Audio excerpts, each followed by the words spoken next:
Tipuan duniawi. Qs. Ali, Imran ayat 14. Zuyina linasi hubus sahawati minanisa ai wal banina wal kanaati ril mukantarati minas zahabi wal fidati wal hailil musawamati wal anami wal hars. Zalika mataul hayatid dunya walahu, indahu husnul ma'ab. Dijadikan terasa indah dalam pandangan manusia cinta terhadap apa yang diinginkan. Berupa perempuan-perempuan, anak-anak, harta benda yang bertumpuk dalam bentuk emas dan perak, kuda pilihan, hewan ternak dan sawah ladang. Itulah kesenangan hidup di dunia. Dan di sisi Allah lah tempat kembali yang baik.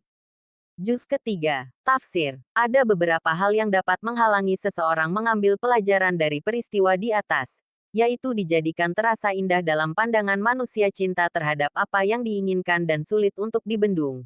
Berupa perempuan-perempuan, anak-anak, harta benda yang bertumpuk dalam bentuk emas dan perak, kuda pilihan yang bagus dan terlatih, hewan ternak, dan sawah ladang, atau simbol-simbol kemewahan duniawi lainnya. Itulah kesenangan hidup di dunia yang bersifat sementara dan akan hilang cepat atau lambat. Dan di sisi Allah lah tempat kembali yang baik, yaitu surga dengan segala keindahan dan kenikmatannya. Sesudah dijelaskan pada ayat sebelum ini tentang kekeliruan pandangan orang kafir terhadap harta dan anak-anak serta penyimpangan mereka dari kebenaran, maka dalam ayat ini diterangkan segi kesesatan mereka yang disebabkan oleh harta dan anak yang dijadikan tumpuan harapan mereka. Adalah keliru kalau manusia menjadikan harta dan anak sebagai tujuan hidupnya. Perempuan, anak-anak, emas dan perak, kendaraan, binatang peliharaan, dan semua kekayaan adalah menyenangkan manusia dan sangat dicintainya. Sebenarnya bukan sesuatu yang terlarang mencintai benda-benda itu, karena manusia tidak dapat terhindar dari mencintainya. Namun sedikit sekali orang yang memahami keburukan atau bahayanya. Sekalipun bukti-bukti cukup jelas dan banyak yang memperlihatkan keburukan dan bahayanya itu. Kadang-kadang manusia menyukai sesuatu, padahal dia mengetahui sesuatu itu buruk dan tidak berguna. Siapa yang menyukai sesuatu tetapi dia menganggap hal itu tidak baik untuk dirinya, dia dapat melepaskan diri dari pengaruhnya. Sesungguhnya Allah menjadikan tabiat manusia cinta kepada harta benda dan kesenangan. Oleh sebab itu, Allah menjadikan harta benda dan kesenangan sebagai sarana menguji keimanan seseorang. Apakah dia akan menggunakan semua harta dan kesenangan itu untuk kehidupan duniawi saja? Ataukah dia akan menggunakan harta bendanya untuk mencapai keridaan Allah? Sesungguhnya kami telah menjadikan apa yang ada di bumi sebagai perhiasan baginya. Untuk kami uji mereka. Siapakah di antaranya yang terbaik perbuatannya? Al-Kahf 18:7. Benda-benda kesenangan manusia secara terperinci adalah sebagai berikut. Pertama, perempuan istri-istri adalah tumpuan cinta dan kasih sayang. Jiwa manusia selalu cenderung tertuju kepada istri, sebagaimana difirmankan Allah dalam Al-Quran. Dan di antara tanda-tanda kebesarannya ialah Dia menciptakan pasangan-pasangan untukmu dari jenismu sendiri, agar kamu cenderung dan merasa tenteram kepadanya. Dan Dia menjadikan di antaramu rasa kasih dan sayang. Ar-Rum 30:21. Sebagian besar hasil usaha kaum lelaki yang diperoleh dengan susah payah diperuntukkan bagi anak dan istri. Para lelaki adalah pembimbing yang bertanggung jawab atas kaum perempuan, karena lelaki itu memiliki kekuatan dan kemampuan melindungi mereka. Tetapi mencintai perempuan secara berlebihan mempunyai efek yang kurang baik terhadap keluarga, masyarakat, dan bangsa, dan dapat pula mempengaruhi keseimbangan hak dan kewajiban antara laki-laki dan perempuan. Dalam ayat ini, mencintai istri disebutkan lebih dahulu daripada mencintai anak-anak, walaupun cinta kepada istri itu dapat luntur, sedang cinta pada anak tidak, karena cinta pada anak jarang sekali berlebih-lebihan seperti halnya mencintai perempuan. Pada umumnya mencintai anak tidak menimbulkan problema. Dalam masyarakat banyak terjadi seorang laki-laki mengutamakan cinta kepada perempuan dengan mengabaikan cinta kepada anak. Seperti laki-laki yang kawin lebih dari satu. Dia curahkan cintanya pada istri yang lain. Diberinya nafkah yang banyak. Sedang istrinya yang tua diabaikan. Dengan demikian anak-anaknya jadi terlantar.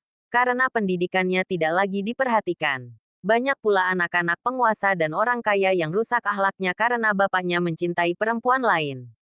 Kedua, anak. Laki-laki atau perempuan. Cinta kepada anak adalah fitrah manusia. Sama halnya dengan cinta kepada istri karena tujuannya untuk melanjutkan keturunan. Anak sebenarnya adalah hiasan rumah tangga, penerus keturunan dari generasi ke generasi. Tetapi dia dapat berubah menjadi cobaan. Sesungguhnya hartamu dan anak-anakmu hanyalah cobaan bagimu. Tagabun 64:15. Ketiga, harta kekayaan yang melimpah ruah. Ar-Razi mengatakan dalam tafsirnya, emas dan perak amat disenangi, karena keduanya adalah alat penilai harga sesuatu. Orang yang memilikinya sama dengan orang yang memiliki segala sesuatu. Memiliki berarti menguasai. Berkuasa adalah salah satu kesempurnaan. Dan kesempurnaan itu diinginkan oleh semua manusia.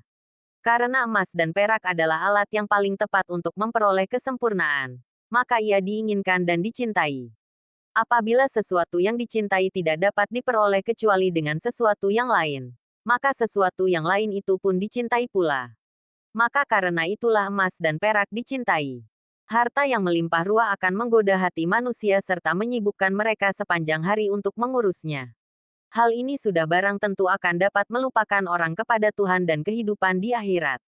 Orang-orang Badui yang tertinggal tidak turut ke Hudaibiyah akan berkata kepadamu, kami telah disibukkan oleh harta dan keluarga kami. Maka mohonkanlah ampunan untuk kami. Al-Fat 48:11. Cinta kepada harta telah menjadi tabiat buruk manusia. Karena harta adalah alat untuk memenuhi keinginan.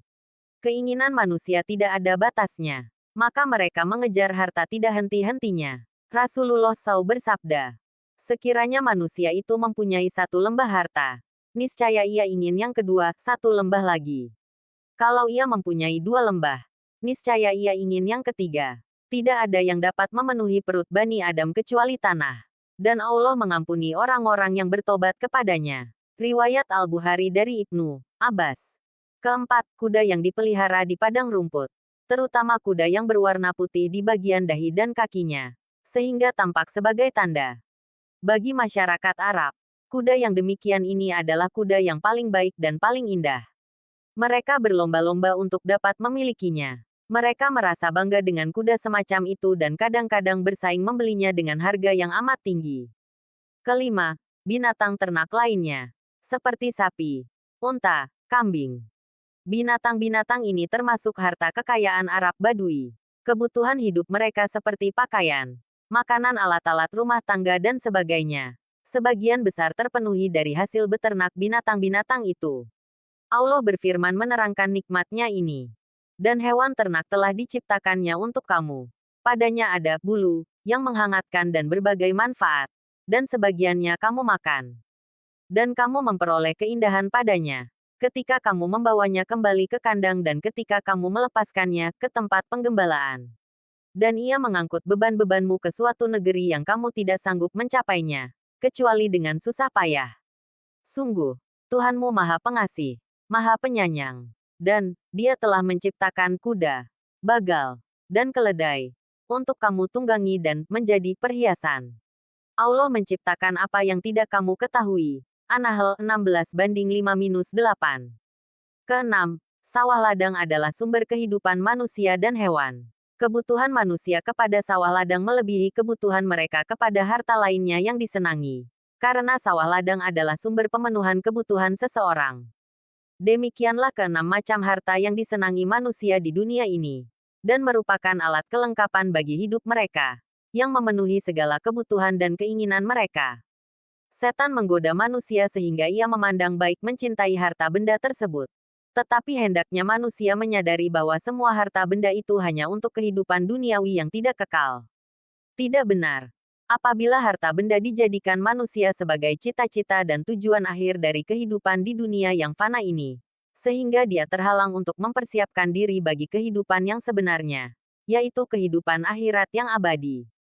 Bukankah di sisi Allah ada tempat kembali yang baik, surga? Alangkah bahagianya manusia, sekiranya dia mempergunakan harta benda itu dalam batas-batas petunjuk Allah. Sumber, kemenak.go.id